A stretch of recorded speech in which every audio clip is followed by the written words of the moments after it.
नमस्कार दोस्तों, मैं हूं प्रदीप सिंह और आप देख रहे हैं इतिहास गंगा।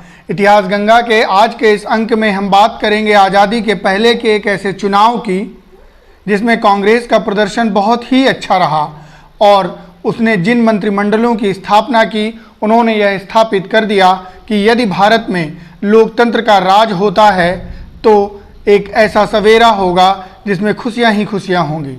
लेकिन अंग्रेजी हुकूमत और मुस्लिम लीग को यह रास नहीं आया।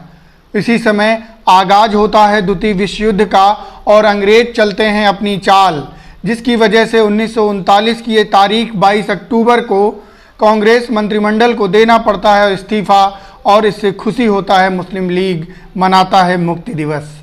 आइए दोस्तों शुरू करते हैं आज का अंक 1937 के प्रांतीय चुनाव। 1935 के भारत शासन अधिनियम के तहत प्रांतों को उत्तरदायी सरकार और मुक्त हस्त सरकार बनाने का अधिकार प्राप्त हो गया था, जिसके तहत यह निर्णय लिया गया कि 1937 में भारत के 11 प्रांतों में चुनाव होंगे और उसके साथ ही होंगे विधान परिषद के चुनाव, जिसके लिए कांग्रेस पार्टी में एक असमंजस है कि चुनाव लड़ा जाए या हम प्रारंभ की ही भांति उसका विरोध करते रहें।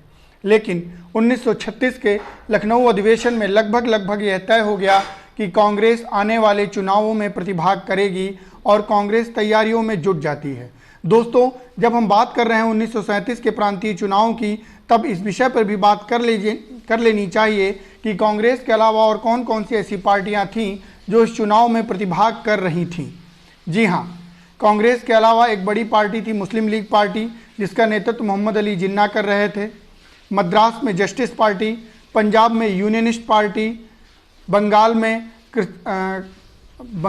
कृषक सेवा प्रजा पार्टी और महाराष्ट्र तथा कर्नाटक के आसपास क्षेत्र में इंडिपेंडेंस लेबर पार्टी भी इस चुनाव में प्रतिभाग करने वाली थी, जिसके नेता थे बाबा साहब भीमराव अंबेडकर।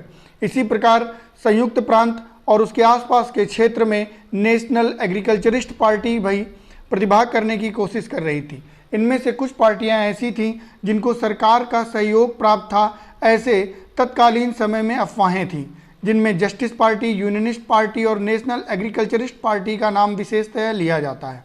फिर आता है वो समय जब भारत में 1937 के प्रांतीय चुनाव प्रारंभ होते हैं। जी हाँ, समय है सर्दियों का और वर्ष है 1937। चुनाव प्रारंभ होते हैं। जब चुनाव प्रारंभ होते हैं उस समय कांग्रेस पार्टी अपने प्रचार में इस विषय का बेहद ध्यान रखती है कि उनके एजेंडा क्या क्या होने चाहिए, जिसमें सबसे पहली बात यह है कि किसान और मज़दूरों को उनका वास्तविक हक मिलना चाहिए। पिछले कुछ दिनों में लगातार हो रहे आंदोलनों में जो भी राजनीतिक कैदी हैं उनको रिहा कराया जाएगा। जिन भी किसानों की या काश्तकारों की ज़मीनें अनैतिक रूप से हड़प ली गई हैं उन्हें वापस दिलाया जाएगा और एक नैतिक व्यवहार और शिष्टाचार दिखाया जाएगा। इसके साथ ही मुस्लिम लीग केवल एक सांप्रदायिक पार्टी बन के उभरी। उसने जो भी बातें की वो केवल और केवल मुस्लिम वर्ग के लिए की। इसी प्रकार बाबा साहब ने जो भी बातें की वो दलितों के लिए की। संपूर्ण चुनाव के प्रचार में अगर कोई भारतीय पार्टी के रूप में दिख रही थी तो वो कांग्रेस पार्टी ही थी। फिर समय आता है 1937 के प्रांतीय चुनावों के परिणाम का। मित्रों, कांग्रेस की दृष्टि से अगर देखा जाए तो चुनाव के परिणाम बेहद संतोषजनक थे या उत्साहवर्धन करने वाले भी थे, लेकिन वहीं पे मुस्लिम लीग को बड़ी ही निराशा प्राप्त हुई थी। साथ में अंग्रेजी हुकूमत भी इस परिणाम से खासी खुश नहीं थी। भारत के 11 राज्यों में से 5 राज्य ऐसे थे जहां पर कांग्रेस पार्टी को बहुमत प्राप्त हुआ था। मुंबई, असम और पश्चिमोत्तर प्रांत में कांग्रेस एक बड़े दल के रूप में उभरी थी। वो 5 प्रांत कौन कौन से थे जहां पर कांग्रेस को बहुमत प्राप्त हुआ था? मद्रास, बिहार, उड़ीसा, मध्य प्रांत एवं बरार और संयुक्त प्रांत, जिसमें से मद्रास में 65% वोट प्राप्त हुआ था, बिहार में 61% वोट प्राप्त हुआ था, मध्य प्रांत और उसके आसपास के क्षेत्र जिसमें बरार था उसमें 61% क्षेत्र प्राप्त हुआ था, संयुक्त प्रांत में 65% वोट प्राप्त हुआ था और उड़ीसा में 60% वोट प्राप्त हुआ था। इस प्रकार यह वो 5 प्रांत हैं। इनको मैं फिर से रिपीट करूंगा, आप ध्यान दीजिएगा। मद्रास, बिहार, उड़ीसा, मध्य प्रांत एवं बरार और संयुक्त प्रांत, इनमें कांग्रेस को बहुमत प्राप्त हुआ था। इसके अलावा मुंबई, असम और पश्चिमोत्तर प्रांत में कांग्रेस एक बड़े दल के रूप में उभरा था। एक बहुत ही अच्छे विद्वान हुए हैं अयोध्या प्रसाद सिंह, जिनकी एक पुस्तक है भारतीय मुक्ति संग्राम। उन्होंने इस पर अपवाद करते हुए लिखा है कि कांग्रेस को 1937 के प्रांतीय चुनावों में मुंबई के प्रांतीय क्षेत्र में भी बहुमत प्राप्त हुआ था। प्रारंभ में कांग्रेस 6 स्थानों पर अपनी पार्टी बनाती है, जिसमें से 5 बहुमत वाले क्षेत्र हैं और 1 मुंबई। कुछ दिनों बाद असम और पश्चिमोत्तर प्रांत में भी कांग्रेस अपने मंत्रिमंडल का गठन करता है। मित्रों, चूंकि स्पष्ट है कि पश्चिमोत्तर प्रांत मुस्लिम बहुल क्षेत्र है, फिर भी जबकि मुस्लिम लीग चुनाव लड़ रही है, कांग्रेस को वहां पर इतनी अच्छी सफलता इस वजह से मिलती है क्योंकि वहां पर सीमांत गांधी, जी हां, अब्दुल गफ्फार खान कांग्रेस के पक्ष में प्रचार कर रहे थे और उसका फायदा कांग्रेस को मिलता है। इसी समय बंगाल में और पंजाब में कांग्रेस पार्टी अपनी सरकार नहीं बना पाती है। पंजाब में यूनियनिस्ट पार्टी सरकार बनाती है और बंगाल में मुस्लिम लीग के सहयोग से बंगाल कृषक प्रजा सेवा पार्टी, ये दोनों मिलके अपनी सरकार बनाती है। उसके बाद समय आता है जब कांग्रेस को अपने मंत्रिमंडल का गठन करना होता है, जबकि कांग्रेस इस विषय पर विचार ही कर रही होती है, लेकिन उसी समय कांग्रेस ने यह निर्णय लिया कि हम आगे जो भी कदम उठाएंगे वो बहुत ही सोच समझ के उठाएंगे। इसीलिए मंत्रिमंडलों के गठन के साथ ही एक केंद्रीय नियंत्रण परिषद का भी गठन किया गया। जी हाँ, केंद्रीय नियंत्रण परिषद के सदस्य थे पंडित जवाहरलाल नेहरू, सरदार वल्लभ भाई पटेल और राजेंद्र प्रसाद। इन तीनों लोगों का काम या इनकी परिषद का एक काम था कि जितने भी क्षेत्रों में या प्रांतों में कांग्रेस का मंत्रिमंडल गठित होता है उनके ऊपर नियंत्रण रखें, उनके कार्य और व्यवहार पर एक तीखी नज़र रखी जाए। मंत्रिमंडल का गठन होता है और इसी समय इसी के साथ विधान परिषद के भी चुनाव होते हैं और भारत के उन 5 प्रांतों में विधान परिषद के चुनाव होते हैं। वो 5 प्रांत कौन कौन से हैं मित्रों? मद्रास, बिहार, बंगाल, संयुक्त प्रांत और मुंबई। जी हाँ मित्रों, इन 5 विधान परिषदों के चुनाव भी होते हैं। लेकिन जिस समय हम ये बात कर रहे हैं कि विधान परिषद के चुनाव भी हुए थे, उसी समय यह जान लेना भी जरूरी है कि वर्तमान समय में भारत में कितने प्रांतों में विधान परिषद है। जी हाँ, वर्तमान समय में भारत में मात्र 6 प्रांतों में विधान परिषद है। कौन कौन से? आंध्र प्रदेश, तेलंगाना, उत्तर प्रदेश, बिहार, महाराष्ट्र और कर्नाटका। इनको याद रखिएगा, मैं फिर से रिपीट करता हूँ, आंध्र प्रदेश, तेलंगाना, महाराष्ट्र, कर्नाटका, यूपी और बिहार। वापस आते हैं आज के मुख्य विषय पर। मंत्रिमंडल का गठन होता है, जबकि संयुक्त प्रांत के जब मंत्रिमंडल का गठन होता है तो गोविंद वल्लभ पंत उसके प्रधानमंत्री बनाए जाते हैं। जी हाँ, तत्कालीन समय में मुख्यमंत्री जैसा टर्म नहीं था, प्रांतों के जो भी मुख्यमंत्री थे उनको प्रधानमंत्री कह के संबोधित किया जाता था। कैलाश नाथ काटजू को संयुक्त प्रांत का विधि मंत्री बनाया गया था और रफ़ी अहमद किदवई को संयुक्त प्रांत का वित्त मंत्री बनाया गया था।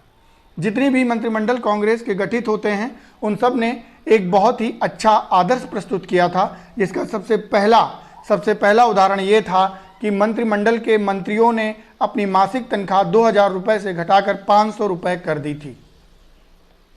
गांधी जी ने यंग इंडिया के एक लेख में कहा था कि अगर कांग्रेस मंत्रिमंडल कम से कम सेना और पुलिस का प्रयोग किए हुए एक अच्छा शासन प्रदर्शित करती है तो यह कांग्रेस की वास्तविक विजय मानी जाएगी। चूंकि कांग्रेस के मंत्रिमंडल स्थापित होने से पहले सामान्य जनमानस के मध्य पुलिस और सेना का बहुत ही खौफ था, क्योंकि वो बहुत ही बर्बरतापूर्वक अपने नियमों का या बिना किसी रीति रिवाज, बिना किसी संविधान के अपने अलग कायदे का निर्वहन करने लगते थे, जिससे जनता को बेहद प्रताड़ित किया जाता था। इसलिए कांग्रेस के मंत्रिमंडलों ने यह पहले से ही निश्चित कर लिया था कि कम से कम सेना और पुलिस का प्रयोग किया जाएगा। इसके बाद क्या होता है मित्रों? समय आता है जब कांग्रेस ने अपने कार्यों को प्रगति देना प्रारंभ किया। सबसे पहले जहाँ जहाँ भी कांग्रेस की सरकारें थी उन्होंने काश्तकारी कानून लगाए। जिन भी लोगों की या किसानों की पिछले आंदोलनों के मध्य ज़मीनें जब्त कर ली गई थीं उन्हें उनकी ज़मीनें वापस की गईं। जिन भी प्रांतों में राजनीतिक कैदी बंद थे उन राजनीतिक कैदियों को रिहा कराया गया। बीच में एक अवसर ऐसा भी आया जब कई सारे कैदियों को छोड़ने से केंद्र सरकार ने या ब्रिटिश हुकूमत ने मना किया, तब कांग्रेस मंत्रिमंडल एकत्रित हुआ और उसने पुनः एक साथ इस्तीफा देने की बात कही, जिससे दबाव में आकर ब्रिटिश हुकूमत ने उन राजनीतिक कैदियों को रिहा किया।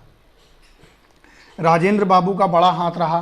बिहार, संयुक्त प्रांत और मध्य प्रांत के आसपास के क्षेत्रों में किसानों की सहूलियत के लिए, उनको सुविधाएं देने के लिए और मज़दूरों की स्थिति को जांचने के लिए श्रम जांच समिति का गठन किया गया, जिसके अध्यक्ष राजेंद्र बाबू को बनाया गया। और उन्होंने उसी समय यह निर्धारित करवाया था कि कम से कम न्यूनतम वेतन 15 रुपये मासिक होना ही चाहिए।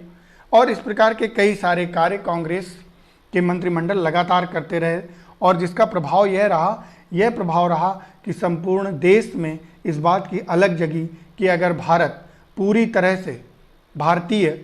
तरह से भारत पे शासन करेंगे तो कितना अच्छा समय आएगा। लेकिन हमारे देश में उस समय तक सांप्रदायिकता का दंश इतना गहरा हो गया था कि उसके दुष्प्रभाव दिखने लगे थे। मुस्लिम लीग लगातार तत्कालीन वायसराय लिनलिथगो से बात कर रही थी और अपने लिए नए अवसर ढूंढने की कोशिश कर रही थी। उसी समय होता क्या है मित्रों कि द्वितीय विश्व युद्ध का आगाज होता है। समय है 1939 का। ब्रिटिश हुकूमत जबरन जानबूझकर संपूर्ण भारतीय जनमानस को द्वितीय विश्व युद्ध की आग में धकेलने की कोशिश करती है। कांग्रेस वायसराय से सवाल पूछती है कि बिना हमसे पूछे ऐसा महत्वपूर्ण निर्णय क्यों लिया जा रहा है। तब कांग्रेस अंग्रेज़ों के सामने एक प्रस्ताव भी रखती है कि यदि युद्ध के बाद हमको पूर्णतः स्वतंत्र कर दिया जाए या एक ऐसी समिति का गठन किया जाए जिसमें हमारा पूर्ण दखल हो और हम आगे आने वाली देश की दिशा को तय कर सकें, तो हम आपका सहयोग कर सकते हैं। परंतु तत्कालीन वायसराय लिनलिथगो इस बात पर विचार नहीं करते हैं, नज़रअंदाज करते हैं और केवल इतना कहते हैं कि यदि कांग्रेस सहमत हो तो मैं एक सलाहकार समिति का गठन कर सकता हूं, जिस पर कांग्रेस मानती नहीं है। गांधी जी से चर्चा की जाती है और संपूर्ण कांग्रेस कोर कमेटी यह निर्णय लेती है कि एक सामूहिक इस्तीफा दिया जाएगा और 22 अक्टूबर 1939 को कांग्रेस सामूहिक इस्तीफा प्रदान कर देती है। जब कांग्रेस सामूहिक इस्तीफा प्रदान करती है तो उससे मोहम्मद अली जिन्ना, जो कि तत्कालीन मुस्लिम लीग के सर्वेसर्वा थे, अत्यंत खुशी होते हैं और वो मुस्लिम लीग की जितनी भी समितियां हैं उन सब से आह्वान करते हैं कि 22 दिसंबर 1939 को, सॉरी मैंने जहाँ भी 29 बोला है वो सारा 1939 है, 22 दिसंबर 1939 को मुक्ति दिवस मनाया जाएगा, डे ऑफ डिलीवरेंस मनाया जाएगा।